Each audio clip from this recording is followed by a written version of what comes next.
Le Big Bang annoncé des business schools françaises. Thomas Durand, bonjour. Professeur Bonjour. au CNAM, ancien président de la Société française du management. La Société française du management qui organise un séminaire hivernal sur le thème « Est-ce que l'enseignement du management devient un business ?» Vous avez publié dans les Échos une tribune intitulée « Le Big Bang des business schools françaises ». Quels sont les éléments de ce Big Bang? Que se passe-t-il? Après une phase d'explosion de la demande, pour un certain nombre de raisons, les formations management sont très porteuses encore relativement à d'autres formations, les problèmes des financements est apparu.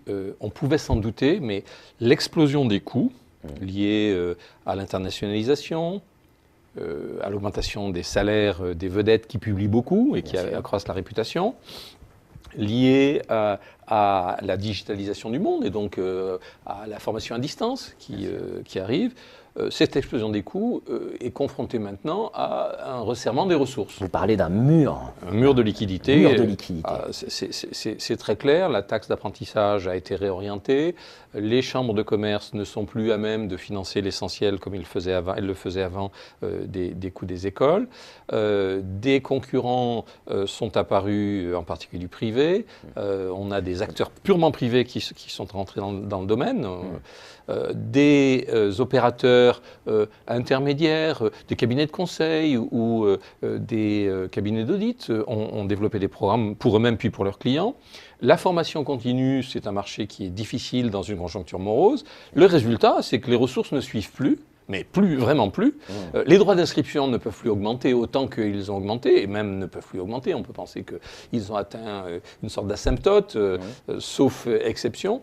Le résultat est que les directeurs des établissements sont confrontés à une augmentation de leurs coûts et Intéressement des ressources. Vous tordez le cou à une idée notamment très importante, c'est l'idée que aller lever des fonds, les fondations, les fameuses fondations, ça c'est un miroir aux alouettes. Les ordres de grandeur de ce que peuvent faire les écoles françaises, prenons HEC qui l'a fait, montrent que en stock, les montants peuvent être importants, mais les intérêts qui vont alimenter les budgets annuels sont relativement modestes par rapport au budget global, donc ça ne fera pas le job. Bien sûr. Alors, on a toute une somme d'évolutions après. Vous avez évoqué les acteurs étrangers qui viennent faire une sorte de mercato, là, pour le coup, parmi des écoles qui peuvent être en difficulté, alors qu'eux apportent les financements. Et puis, des acteurs qui étaient dominants, qui ont tendance à descendre, hein, c'est-à-dire à aller vers le bachelor, à aller vers... Il y a un créneau, effectivement, très astucieux qui avait été occupé par des écoles privées, qui consistait à prendre des étudiants post-bac qui ne voulaient pas passer par les classes préparatoires, parce qu'ils pensaient qu'ils ne s'en sortiraient pas bien, et qui avaient le choix d'aller à l'université ou d'aller dans une école privée.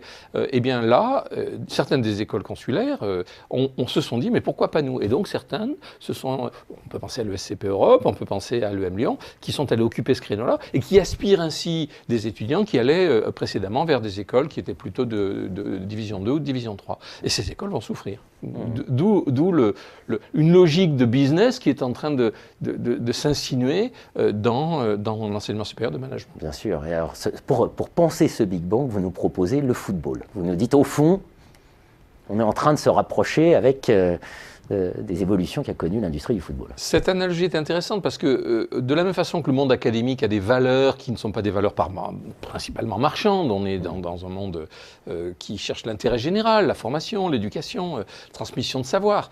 Le sport avait ces valeurs-là et on a vu dans certains domaines sportifs, et en particulier le football, au fond une merchandisation du sport à travers la constitution de ces clubs qui sont devenus des entreprises, à travers un mercato avec des coûts de transfert qui sont vraiment choquants d'une certaine façon. Mais cette logique-là, grâce à l'alimentation des droits télévisuels, a trouvé des ressources, c'est un marché solvable, et à partir de là, on a vu une évolution très forte.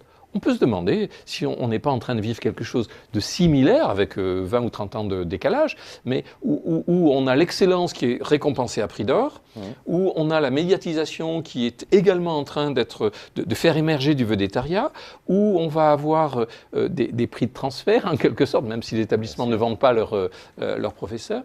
Et donc on se retrouve à avoir quelque chose de potentiellement un peu similaire. Et on peut s'interroger, à terme, est-ce qu'on ne va pas se retrouver avec des établissements qui vont devenir des entreprises? D'ailleurs, le statut plutôt associatif aujourd'hui des écoles évolue. Et si un jour, on ne va pas avoir des établissements qui seraient en bourse, par exemple. Là on essaie de projeter loin, mais cette tendance-là est quand même pose question, et le parallèle est intéressant. Alors c'est absolument fascinant, un Big Bang, donc on l'observera avec beaucoup d'attention. Thomas Durand, merci. Merci.